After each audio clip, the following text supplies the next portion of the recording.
Hi, welcome back to the Cafe of Dreams, where we create your life, life made to order. I'm Lynn Kitchen, but I'm no ordinary chef, and this is no ordinary cafe. This is where we're cooking up your new dreams and your life. Did you catch the last episode called The Victim Diner? Yes, that's the first kitchen I ever built, and it was a disaster. I completely burned down my own kitchen. And for someone with the name of Lynn Kitchen to have burnt down her own kitchen, that was no fun. But there I stood with nothing but ashes around me. A divorce or a loss of a job or a bankruptcy or a life-shaking illness or a crash and burn incident. So what do? Well, we're still breathing, right? In my case, I began to build a new kitchen. But what did I build? Let's watch this little video clip to find out. But you know, that fire taught me something. What I did not want. Life has a way of teaching us that, right? What we don't want. So I built a new kitchen. I knew what I didn't want. I just didn't really know what I did want. I wasn't ready for anything great. I just wanted something better. So I opened the Ordinary Grill, and it was ordinary. But we actually had some great ingredients, great recipes. So-so satay, comfortable curry, safe soup, and indecision ice cream. But again, all of the ingredients were quite limited. Every recipe called just a little bit of passion, a touch of your desires, a little bit of hope. And the secret was you only used half measures. And you put your half measures into a mediocre mixer, and you put in just a touch of procrastination. It didn't take much.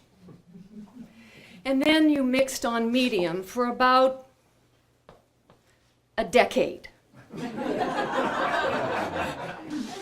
Time flies fast in the Ordinary Grill.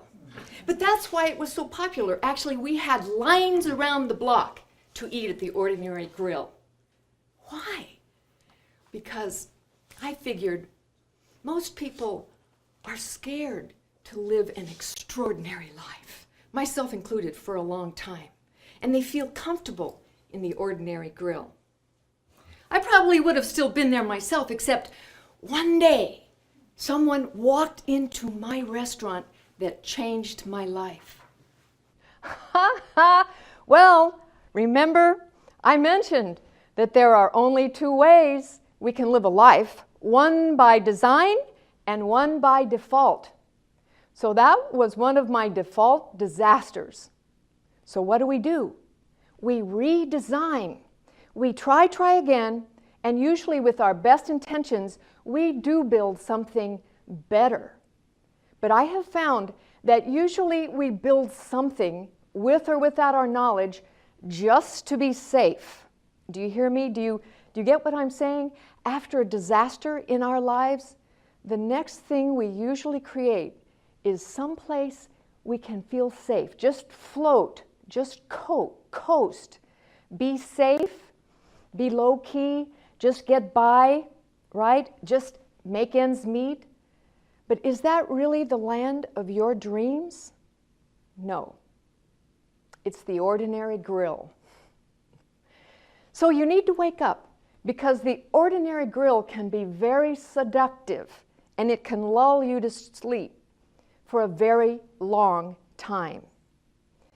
You will cook so-so meals there, and your projects stay only half-baked. And you keep using one ingredient over and over, procrastination. And you begin to feel quite comfortable. And there is nothing wrong with that, except that decades can go by. Believe me, I know.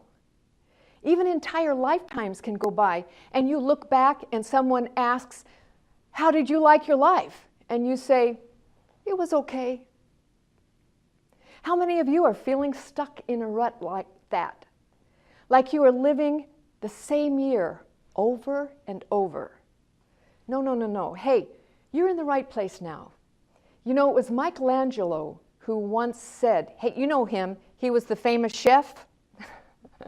Well, Michelangelo said, the greatest danger for most of us is not that we aim too high and we miss it, but that we aim too low and actually reach it. Most often, we set a goal that we think we can achieve that is based on the circumstances that we currently have in our lives. But circumstances are our history. They are not made of our destiny. There is something in every one of us that is greater than the circumstances that we are facing now. You are not your history. You are greater than that. Today, let's pause for just a second and say, what one thing would I love to do if I didn't believe I could fail? What one thing would I love to do if I knew it was guaranteed to succeed? So go ahead and dream a little today. If you could really have a dream of your life, a life where you're not ordinary, where you feel extraordinary, where you feel alive, what would it look like? You're in the right place. Come back and see what happens next. How did I get out of the ordinary grill? And who or what helped me to get out? We'll see you next time in the Cafe of Dreams.